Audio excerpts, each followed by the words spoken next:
습니다만 십자가에 못 박힌 이날 우리 하루를 경건히 보내고 또 가능하신 분들은 금식을 하시면서 그리고 오늘도 찬양을 많이 들으면서 그리스도의 고난을 묵상하며 또 나를 위하여 당하신 그 희생을 묵상하며 보내시면은 아마 최고의 은혜의 시간이 되리라고 기대합니다. 그리고 오늘 저녁에 8시 반에 우리가 음악회도 여전히 같은 주제로 예수 나를 위하여, 예수 나를 위하여 무엇을 하셨는지는 여러분들이 잘 아십니다. 은혜의 시간 되기를 소망합니다. 갈라디아서는 이 신약의 보석이라고 불리는 책입니다. 아주 짧은 5장의 분량이지만 한 장 한 장 한 장 한 장 그리고 한 구절 한 구절 어디 빼기가 아까울 정도로 보석들로 가득 채워져 있습니다. 여러분이 목걸이나 또 혹은 팔찌라든지 보석을 한번 연상을 해 보십시오. 진주 목걸이 같이 이렇게 쭉 진주가 묶여져 있는데 그 중에 하나라도 빠지면은 보기가 흉하겠지요. 브로치에 다이아가 혹은 보석이 박혀 있는데 어쩌다가 하나가 빠져버리면 역시 보기 싫겠지요. 그것처럼 갈라디아서는 한 절 한 절 한 절이 빠지지 못할 정도로 빼기가 어려울 정도로 아주 귀한 진리의 말씀으로 가득 채워져 있습니다. 여러 가지 말씀이 있지만 저는 오늘 십자가를 묵상하면서 예수님과 함께 이 주제로 오늘 20절의 말씀을 골랐습니다. 이제 내가 그리스도와 함께 십자가에 못 박혔나니. 오늘 말씀은 우리에게 도전합니다. 죽으라. 세상에 나가서 죽는 것이 아닙니다. 목숨 끊어지는 죽음이 아니라 이 갈라디아서 5장 24절의 말씀과 같이 한번 보십시오. 갈라디아서 5장 24절 다 같이 한번 읽어보시겠습니까? 그리스도의 예수의 사람들은 육체와 함께 그 정욕과 탐심을 십자가에 못 박았느니라. 우리가 죽는 것은 생명을 잃어버린다는 말이 아니라 바로 이 말씀처럼 정욕과 탐심을 죽이는 것입니다.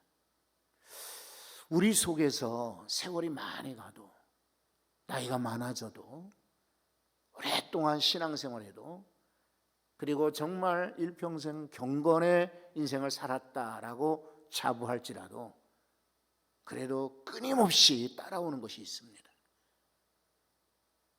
우리가 해를 등지고 서게 되면 그림자가 이렇게 있습니다. 근데 그 그림자는 어디를 가든지 따라다닙니다. 그림자가 없다면 살아있는 생명이 아니겠죠.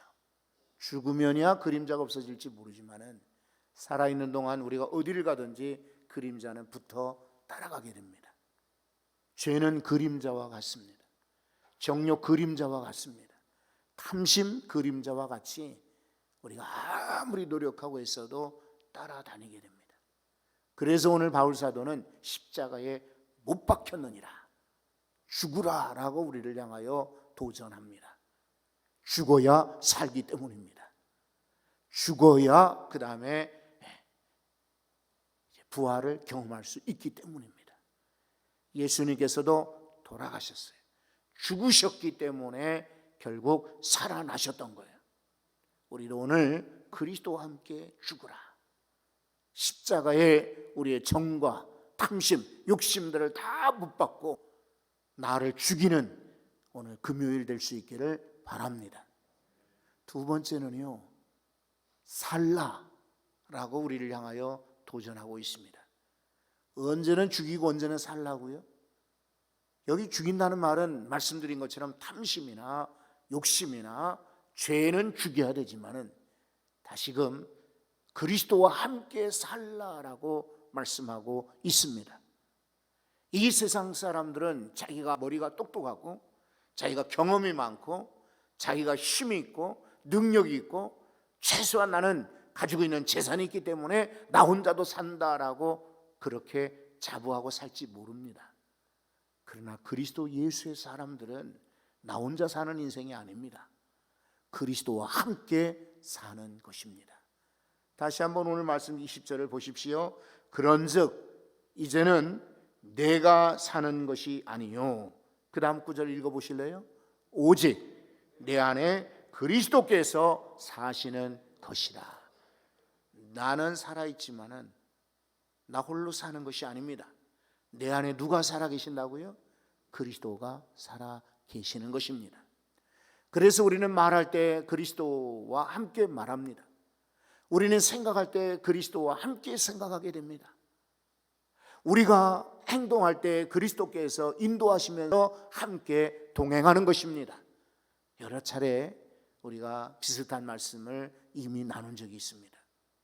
지난번 엠마오로 가는 두 제자에게 예수님이, 부활의 예수님이 동행하셨다, 이 말씀을 전할 때도 여전히 똑같이 드렸습니다. 우리가 인생길을 살아갈 때 동행자가 있다는 것 정말 중요합니다. 젊은 시절에 누군가 지혜로운 사람이 내 옆에 있어서 이렇게 가시오, 저렇게 가면 좋오, 실패하지 않을 거예요. 그리고 살다 보면은 넘어질 때가 있는 거예요. 상처받을 때도 있어. 그래도 인생이 그런 거야. 그냥 털고 일어나, 잊어버려. 이런 동무나 동행자가 있을 때 그 사람은 다행입니다. 그리고 그 사람이 가르쳐주는 대로 살다 보면은 어느 순간 나도 모르게 가지고 있던 무거운 짐들을 내려놓게 되고 편안하게 되고 그리고 다시 소망을 갖게 됩니다. 그런데 악한 동무들, 악한 동행자들이 옆에 있어가지고요, 막 수군거립니다. 뭐 때문에 교회를 가? 뭐 때문에 헌신을 해? 뭐 때문에 알아주지도 않는데, 누가 칭찬도 하지 않고 봐주지도 않는데 뭐 때문에 그런 희생을 해? 이런 이들이 옆에서 속삭거리게 되면은 충성하던 마음이 식어집니다. 헌신하려다가도 포기합니다. 주님 바라보다가도 사람들 보게 됩니다. 제가 공연히 예를 들어서 말씀드리는 게 아니라 저 오랫동안 교회 생활을 했습니다. 교회 안에 그런 분들을 많이 보았습니다. 좋은 동행자가 있다는 것 행복한 일입니다. 그런데 여러분, 우리가 소망하기는 하나님, 저와 우리 자녀들에게, 우리 배우자에게, 우리 친구들에게 좋은 동행자가 붙게 해주세요 라고 기도함도 필요하겠지만은 내가 좋은 동행자가 되는 것 중요합니다. 그러나 인간은 어차피 부족합니다.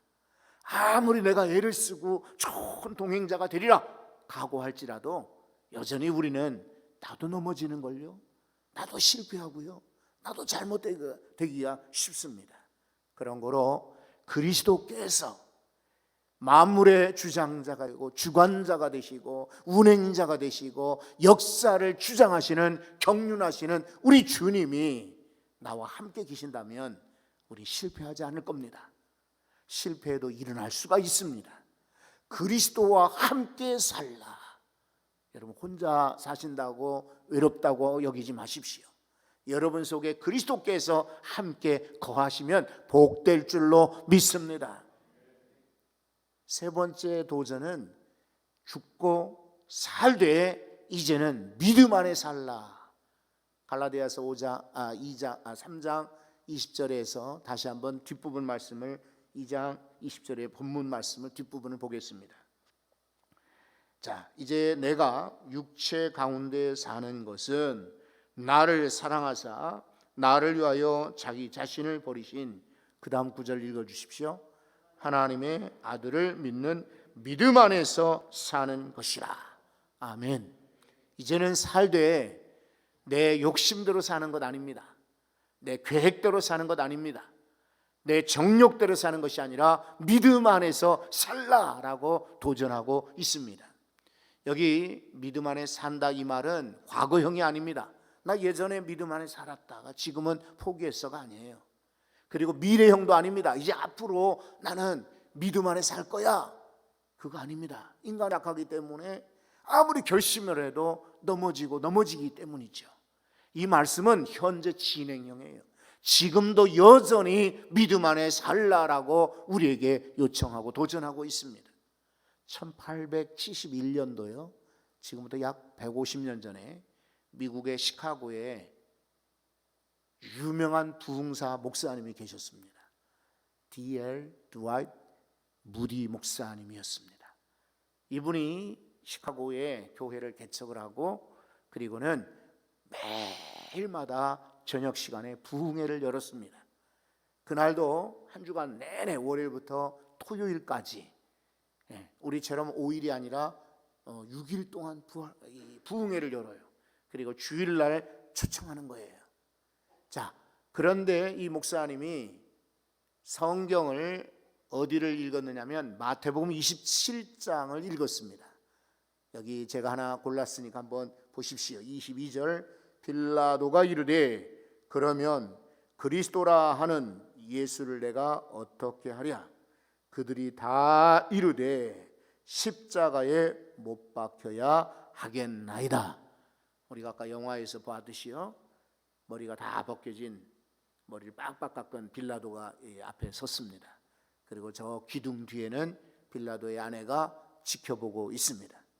대제사장들 무리와 그리고 그 사람들이 돈으로 매수한 증인들이며 군중들이 그 자리에 빌라도의 법정에 뜰에 가득 찼습니다. 그리고는 사람들이 예수를 십자가에 못 박으시오 라고 요청하니까 빌라도는 아내의 꿈도 생각이 났거니와 아무리 예수를 신문에 봐도 죄를 찾지 못하는 겁니다. 그래서 군중들을 달래려는 심사로 바라바라고 하는 강도, 아주 극악한 강도를 감옥에서 꺼내라고 했습니다. 그리고 둘을 세워놓고 누구를 선택하랴? 내가 너희를 위하여 어떻게 하랴? 이 예수를 십자가에 못 박게 하랴? 바라바를 십자가에 못 박게 하랴? 라고 했을 때 군중들이 다 같이 하는 말이 예수를 십자가에 못 박으소서. 이 무디 목사님이 이 본문을 가지고 설교하면서 도전한 것입니다. 오늘도 여러분들은 이 군중들처럼 예수를 십자가에 못 박고 있습니다. 그러니 여러분들의 죄를 다 회개하고 그리고 용서받고 내일 주 앞에 나오시기 바랍니다. 오늘 밤에 이 말씀을 묵상하신 다음에 내일은 주일날 믿음으로 나오십시오. 그리고는 그냥 들어가 버렸던 거예요. 생키라고 하는 찬양 사역자가 있습니다. 이 무디 목사님을 따라서 부흥회 때에 꼭 말씀이 끝나면 찬양으로 사람들을 이끄는, 우리 찬송가도 뒤져보니까 8곡이나 수록이 되어 있습니다. 이 생키라고 하는 부흥 강사, 이 따라다니면서 찬양하는 이 찬양 사역자가 찬양을 부릅니다. 뭐라고 찬양하냐면 오늘 주께서 부르시네, 오늘 주께서 부르시네. 그런데 목사님은 이미 설교를 마치고 들어버리셨기 때문에 군중들은 그런가 보다, 그리고는 이제 뿔뿔이 흩어져 집으로 돌아갑니다. 그날이 10월 8일이었습니다. 1871년 10월 8일. 그런데 그 토요일날 저녁에 시카고 시내 큰 불이 일어나게 됩니다. 시카고 대화재라고 불리는. 그래서 수많은 시카고시의 3분의 1이 불이 다 불나고 약 300명이 목숨을 잃었던 큰 화재입니다. 옛날에 나 목재로 집을 졌기 때문에 한 집에 불이 나면 옆으로 수평으로 이동하고, 큰 불이 나면은 화재 태풍이라고 그래서 그 불의 힘으로, 물리적 힘으로 옆에 집으로 이렇게 번져 나가게 됩니다. 이 무디 목사님의 부흥에 참석했던 참석자 가운데 다수도 역시 거기서 이 화재로 목숨을 잃었습니다. 화재가 진압되고 D.L. 무디 목사님이 강단에 섰습니다. 그리고 자신이 회개한다고 회중들에게 선포합니다. 오늘 오늘 믿고 주께 나오십시오라고 했어야 되는데 내일 나오시오라고 설교했던 것이 얼마나 아쉬웠던가요. 이러면서 자기가 그날 결단하라고 축구하지 못했던 것을 회개했습니다. 저는 이 기사를 읽으면서 동일한 생각을 갖게 됩니다. 이제는 내가 믿음 안에 사는 것은 내일부터가 아닙니다. 다음 주일부터도 아니고 내가 어느 정도 안정된 다음이 아니라 어쩌면 오늘일지도 모릅니다. 내 생명이 끝나는 날, 주께서 부르시는 날, 오늘 당장 지금 믿음 안에 결단하고 사시기 바랍니다. 오늘 성경은 말합니다. 그리스도와 함께 죽어라. 그리스도와 함께 살라. 믿음 안에서 살라. 이 도전 앞에서 오늘 응답하시고 기도하시면서 돌아가실 수 있기를 바랍니다. 찬양을 하나